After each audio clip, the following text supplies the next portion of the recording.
भारत में जाली सिफारत खाना पकड़ा गया, खुद साख्ता सफीर भी गिरफ्तार। भारत के शहर गाजियाबाद में जाली सिफारत खाना पकड़ा गया और उसके खुद साख्ता सफीर को भी गिरफ्तार कर लिया गया है। भारतीय मीडिया रिपोर्ट के मुताबिक भारतीय बिजनेसमैन हर्षवर्धन जैन 4 जाली ममालिक का सफीर बनकर सरगर्म था।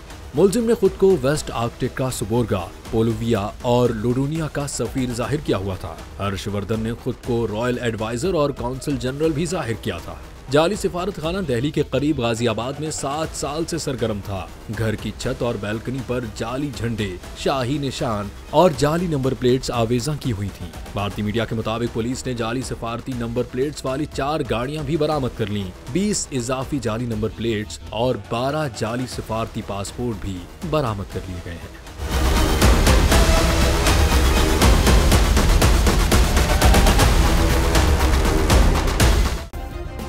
सब्सक्राइब करें और बेल दबाएं ताकि कोई खबर रह न जाए।